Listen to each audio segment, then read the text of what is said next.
Welcome to MindCraft, where ideas turn into action, and action builds the future you actually want. Let me ask you a question. Have you ever felt stuck in college?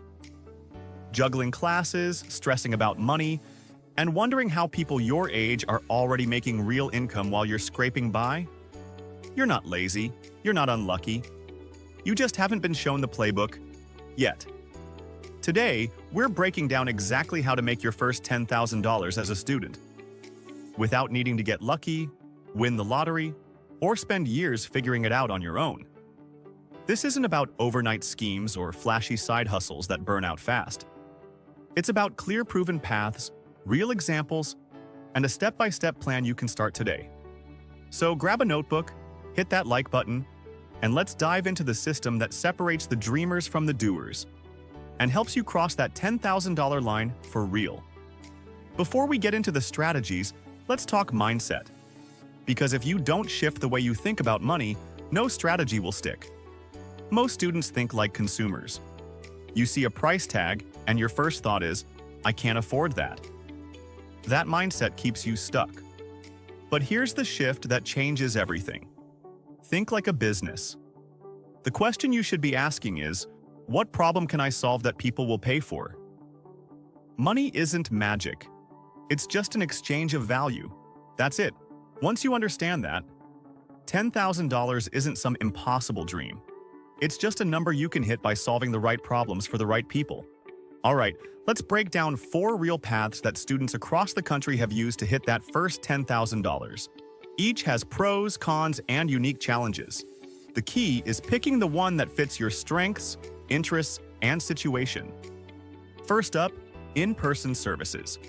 These are things like tutoring, dog walking, lawn care, nail designing, barbering, or personal training.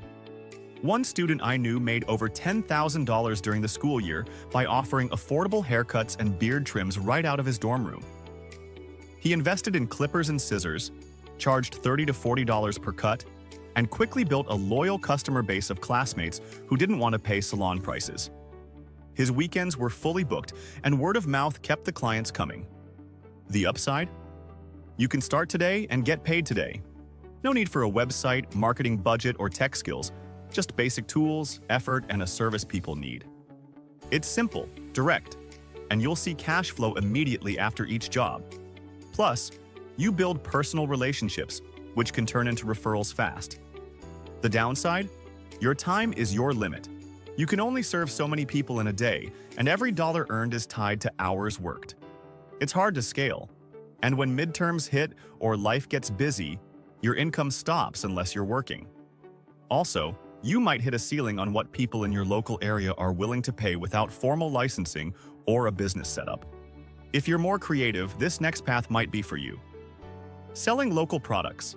Think home-baked goods, handmade items, artwork, custom jewelry, campus merch, or DIY kits. I had a friend who loved building model airplanes. He bought budget parts, assembled the planes, and sold them at local hobby clubs and flea markets. It was fun, but soon materials ate up his profits. Customers were limited, and storing inventory became a hassle. The upside? Every sale feels personal. You get to express creativity, set your own price, and see people appreciate your work.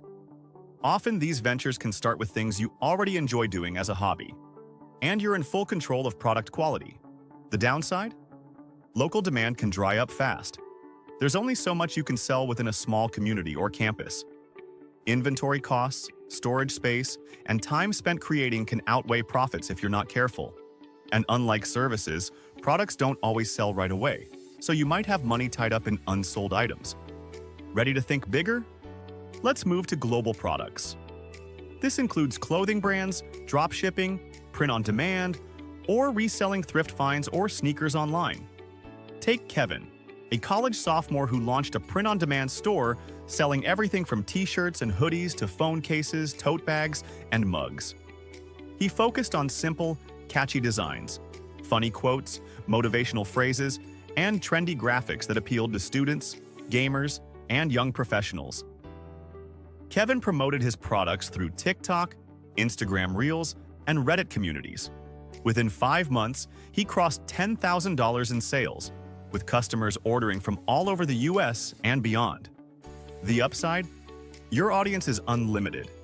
The internet gives you access to customers worldwide, and with platforms like Etsy, Redbubble, or Shopify, you can sell 24/7.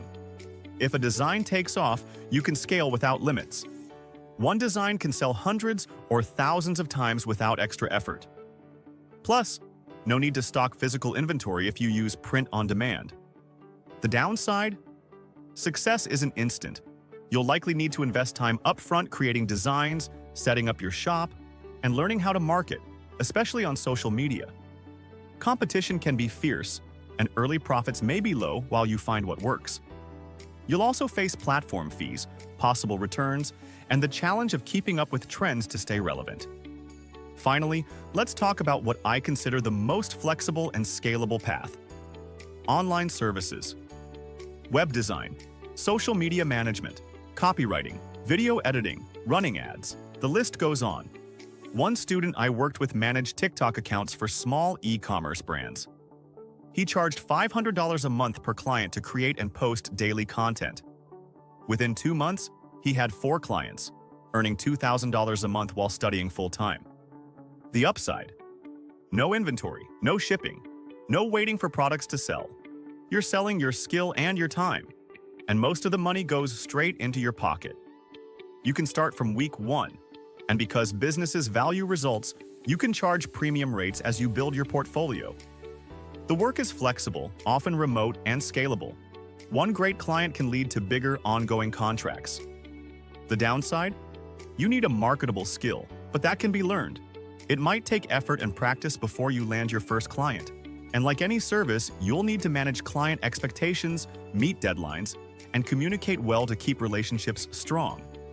The initial hustle to find and pitch clients can feel uncomfortable, but it gets easier as you build momentum. So, which path speaks to you? Before you decide, ask yourself 3 questions. What am I good at? What do I enjoy?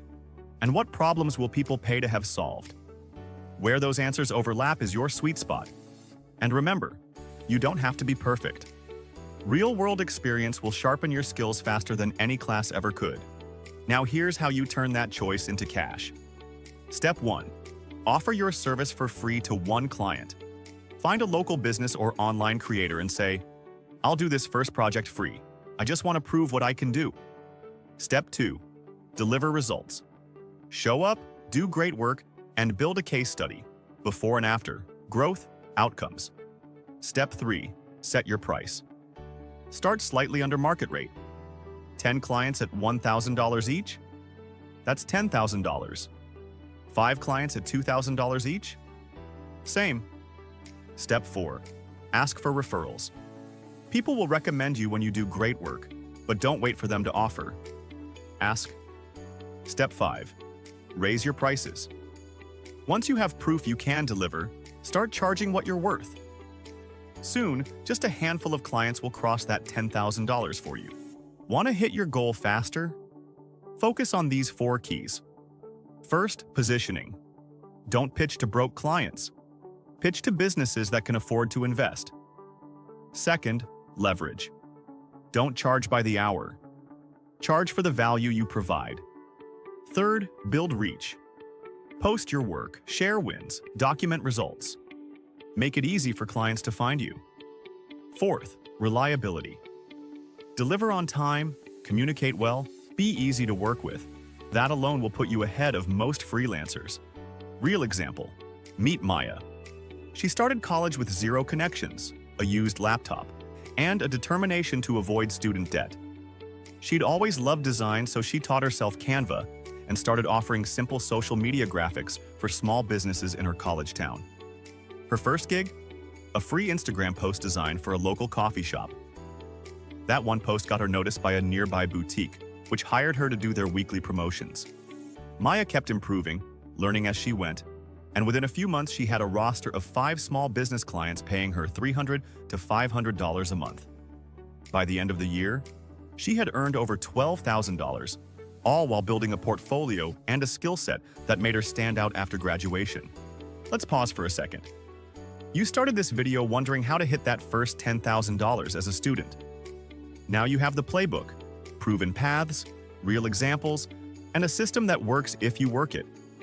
The question is, what will you do with it? Most people will watch this and scroll on. But not you. You're here because you're ready to stop surviving and start building. To stop waiting for luck and start crafting your future. One skill, one client, one small win at a time. So here's your next step.